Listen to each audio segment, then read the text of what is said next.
Often one of the most exciting days on the cycling calendar, the sun shone as Paris-Nice came to a conclusion for the 8th and final stage. Tadej Pogačar in the yellow jersey, and 12 seconds separating first and second in the general classification. Just 118 kilometres long, but packed with hills from start to finish. Le Vent, Châteauneuf, Berre-les-Alpes, Pays, and then the signature hill of Paris-Nice, Col d'Èze. Up and down all day, not a moment's respite, and a chance to turn the tables in the GC. For the King of the Mountains competition, it wasn't yet decided, but Jonas Gregor got out in the break early on, took the first 3 climbs and assured himself of a prize he'd been chasing since the first day. The Danish rider taking the polka dot jersey, another Danish rider, Jonas Vingegaard, was seemingly a little bit far back to turn things around in his GC yellow jersey challenge.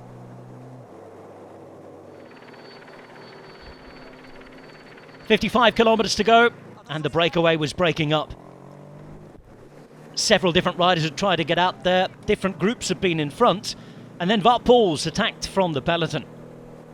He'd bridge over to the 5 riders who were already there and ride straight past them as the race headed up into the pretty hills behind the French city in the southeast of the country. Poels, living locally in Monaco, would know these roads well, but so would half of the peloton. One more climb and an intermediate sprint to go. He had a gap of 35 seconds, but that wouldn't last too long. Other riders caught in the breakaway were unhappy that Pogačar's team wanted to win again. David de la Cruz, twice a winner of this stage, wouldn't be given an opportunity to win again. Intermediate sprint times saw the gap reduced. Poels out there, Gaudu tried to take bonus seconds off Pogačar, but it backfired. Pogačar taking 4, Gaudu only taking 2, and the gap in the GC between first and second increasing from 12 to 14 seconds. Poels was caught with just over 25 k's to go, as the riders then raced into the foot of the mighty Col d'Èze. Felix Großschartner was doing a job to try and set up Pogačar for a third stage of the week when Simon Yates attacked. Yates having gone at almost identically the same part of the climb last year.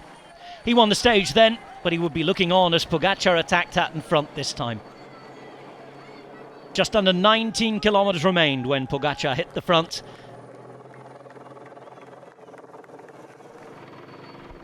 Pedal stroke by pedal stroke on Col d'Èze, he rode away. The scene of a famous time trial to end the race on many an occasion.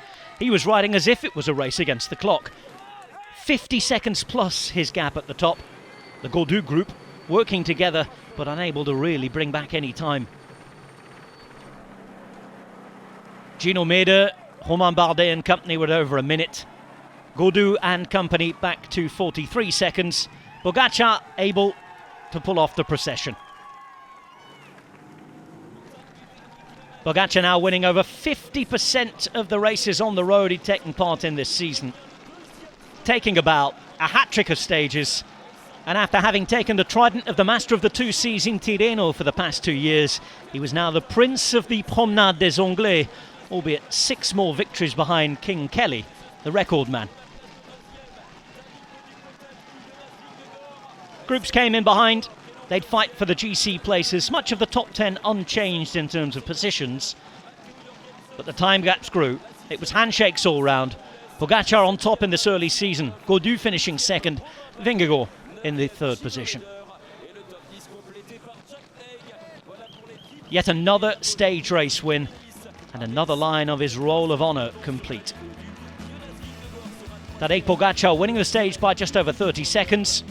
And the biggest Paris-Nice GC winning margin for quite a number of years as well. Pogačar, Gaudu, Vingegaard on the podium together. 3 early favourites going towards the Tour de France, but there's a lot of time for that to change until July. 53 seconds the margin of victory at the end of the week over Gaudu, 1:39 to Vingegaard, with Yates showing well early season as well. A good performance from Mäder, who finishes in 5th place. Tadej Pogačar not only the race winner, but also the points classification winner.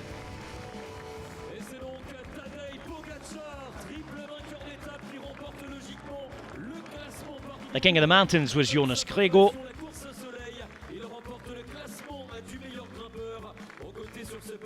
And Pogačar still qualifying for the best young riders jersey at the age of 24. 3 stages, 3 jerseys, a GC win, and another performance as he blasted off once more to Planet Pog. Paris-Nice now has a new winner. Tadej Pogačar is that man.